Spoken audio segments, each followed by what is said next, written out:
Welcome to The Explainer. Today, we're diving straight into something that is absolutely make or break for automotive engineers, and that's deeply understanding the fundamental parameters of network communication. You know, as vehicles evolve into these massive, rolling computer networks, getting the underlying physical layer wrong, well, it doesn't just mean a tiny glitch on a dashboard anymore. It can literally mean total system failure. So we really have to ask, why do automotive networks fail in the first place? Well, one of the most classic engineering pain points is just fundamentally misunderstanding how data actually moves. Have you ever caught yourself confusing bitrate with Baudrate? Or maybe you've perfectly calculated your data volume, but kind of just ignored latency right up until the entire vehicle network crashed during prototyping? Yeah. It happens. But by the end of this explainer, you're going to be able to perfectly calculate real-world bus utilization and confidently sidestep the most dangerous pitfalls in network design. All right, let's start right at the foundation, bitrate, or if we're using the original German term, Datenübertragungsrate. This is simply the data volume transmitted over a channel within a specific time period, and it's measured in bits per second. To really lock this into your brain, let's use our never forget visual analogy. I want you to picture a water pipe. Bitrate is the total volume of water steadily flowing out of that pipe every single second. A wider pipe or higher pressure just means more water, or in our digital world, more bits flowing through per second. Simple enough, right? Now let's contrast that with latency, or Verzögerung. Latency is the actual time duration it takes for an element, like a signal edge or a whole data frame, to travel from the sender all the way to the receiver. Going back to our water pipe analogy, if bitrate is the massive volume of water flowing out of the pipe, latency is the exact amount of time it takes for one single specific drop of water to travel all the way from the source reservoir to the very end of the pipe. You can have this huge pipeline delivering a massive volume of water, but if that pipe is miles long, that first drop still takes a significant amount of time to actually arrive. To put that into perspective, think about a standard 50-meter twisted pair wire. If you measure a pulse between the start and the end of that specific line, the delay is exactly 287 nanoseconds. Do the math and you get a physical delay of 5.74 nanoseconds for every single meter of cable. And remember, that's just the wire itself. You still have to add all the delays from the protocol controllers and the transceivers on both ends. So keep this in mind. Latency is completely independent of your bitrate. Okay, so we know that our drop of water takes time to travel, but what if it doesn't arrive exactly when we predict it will? That brings us to jitter. Jitter is the stochastic, or basically unpredictable, fluctuation in the transit time of your signal edges. Imagine your water pipe again, but this time the water pump is stuttering. The pressure is spiking and dipping slightly. The drops of water are definitely still arriving, but their exact rhythm is totally unstable.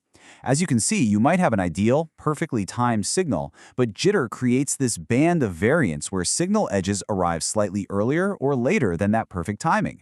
Things like electromagnetic interference or slight clock deviations create this jitter, and any robust system absolutely has to be designed to tolerate it. All right, let's move away from the analogies and get into the hard math. How do we actually calculate our data rate? Well, the equation is brilliantly simple. R equals C divided by T underscore bit, where C is just one single bit. In physical terms, R is your data transmission rate, and T underscore bit is your bit time. That's the actual physical time it takes to place one single bit onto the bus. So your data rate is directly calculated by dividing one bit by that physical bit time. Now let's see how this rule plays out across different real-world automotive protocols. Looking at the bit times here, for a LIN network, one bit takes 50 microseconds. Moving up to a CAN bus, that time shrinks drastically down to just 2 microseconds.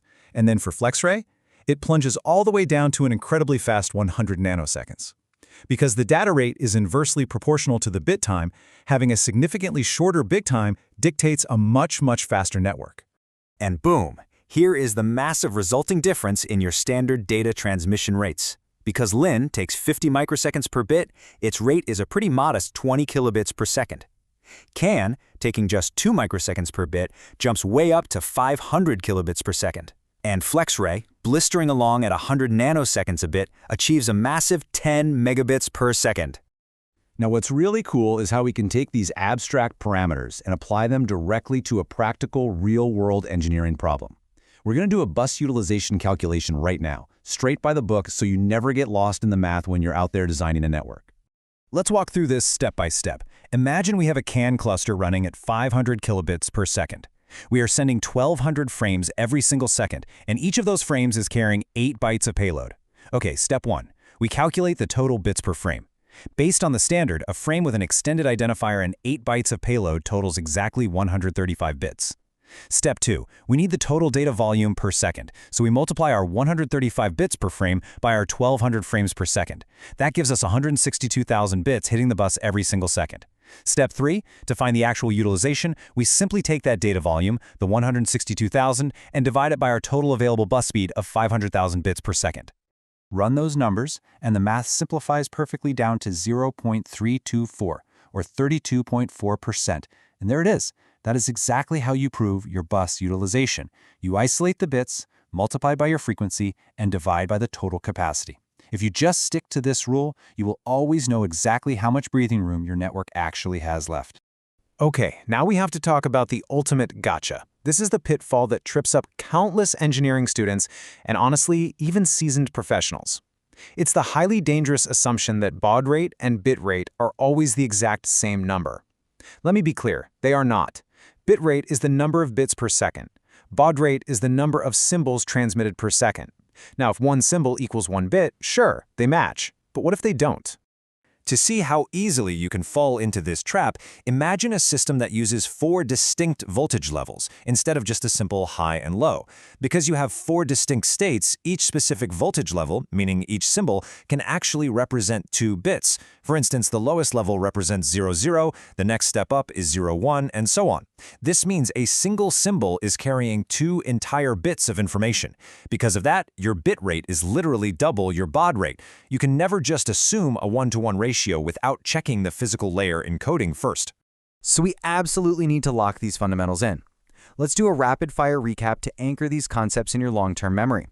Number 1, bitrate is your total volume of water per second, while latency is the actual travel time of a single drop across the wire. Number 2, jitter is the unpredictable variance in that travel time, which causes your signal edges to arrive early or late. And number 3, baud rate does not equal bitrate unless one symbol strictly equals 1 bits. As the whole automotive industry shifts away from traditional signal-oriented buses and moves toward highly complex, service-oriented networks like automotive Ethernet, these core parameters only become more critical. The big question you have to ask yourself is, when you're designing the vehicles of tomorrow, will your architecture actually handle the next generation of data volume without completely buckling under the latency? Thank you so much for joining me for this explainer. If you want to master these concepts and survive the complex world of EMC and communication protocols, make sure you confidently hit that subscribe button to the Spectrum Speak YouTube channel. We've got plenty more engineering survival guides coming your way. Catch you in the next one.